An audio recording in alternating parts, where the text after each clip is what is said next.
Most people don't realize this until it's too late. That the greatest tragedy in life is not death. It's reaching the end and realizing you never truly lived. We all tell ourselves there's time. Time to fall in love. Time to build a family. Time to call that friend we've been meaning to call.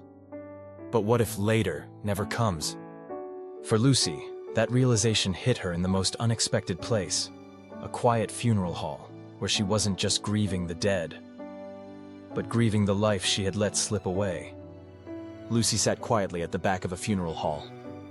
The weight of silence pressed against her chest, broken only by muffled sobs. As the coffin lowered, she wasn't only grieving the person they lost. She was grieving something else too. The life she once imagined for herself, and the years she had quietly let slip away. Lucy didn't grow up in a cold or broken home. Quite the opposite. Her childhood was full of warmth, the kind that seeps into your memory and shapes your dreams.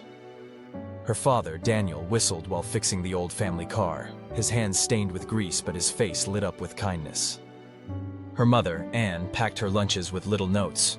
"You're brave, you're loved, you'll do great today." Her younger sister, Marie, was mischievous, always sneaking cookies before dinner.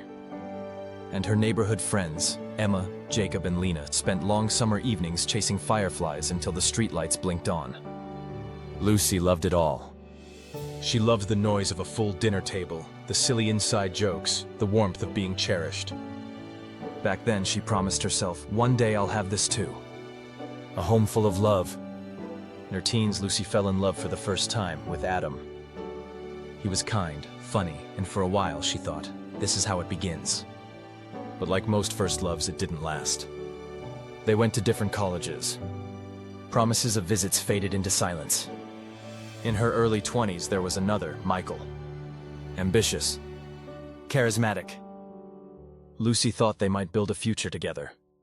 But their paths diverged. His vision of success pulled him in one direction, hers in another. The heartbreak was quieter this time, but deeper. And that's when Lucy told herself, maybe love isn't meant for me. Not right now. So she buried herself in work. She studied harder. Climbed faster. Outperformed expectations. Her colleagues admired her. She became the reliable one. The unstoppable one. The one who always delivered. And she did deliver, project after project, award after award. But in the silence of her apartment, after long nights staring at glowing screens, she sometimes remembered her childhood dream. The warmth of her mother's notes. The laughter of her sister. The way her parents leaned on each other when life was heavy. She thought about those things, but always said, later. There's time. Meanwhile, her friends started families of their own. Emma, her childhood best friend, invited her to a wedding she almost skipped because of work. Jacob announced the birth of his second child. Marie, her sister, sent holiday pictures of her kids, always urging Lucy to visit. Lucy congratulated them all. She clicked the heart emojis, sent thoughtful gifts. But because she was waiting for a better time. Now, years later, Lucy sat at a funeral. Not of someone very close, a neighbor from her childhood. She watched the man's children cry. His wife clutching their hands. Friends telling stories of small, ordinary, precious moments that suddenly became sacred. And she felt the silence of her own life press harder than ever. Lucy realized she had been saving her heart for later. For some imagined tomorrow when she wouldn't be so busy, when timing would be perfect, when love would just happen. But later had turned into years. And years had turned into a life half-lived. That night, Lucy sat by her window, staring at the city lights.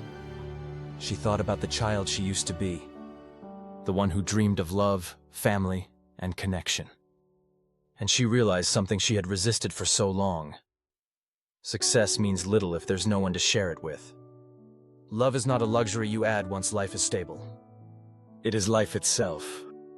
And love does not wait forever. Philosophers and spiritual teachers remind us, we are not meant to postpone living until conditions are perfect. In The Way of the Superior Man, David Dida writes that a fulfilled life is lived by showing up fully, here and now, not waiting for someday. The Stoics too whispered memento mori, remember you must die. Not to frighten us, but to sharpen us. To remind us that later is the most dangerous word in the language. So if you're watching this, ask yourself, who have you been putting off calling? What moments have you been saving for someday? Lucy now knows. The time for love, for friendship, for connection isn't tomorrow.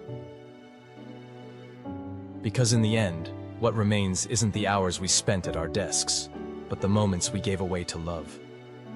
This is what we share here at Nico MedLife. Stories that remind us to live fully, to love deeply, and to never wait for someday. If this story spoke to you, don't just watch and move on, carry it with you. Grr.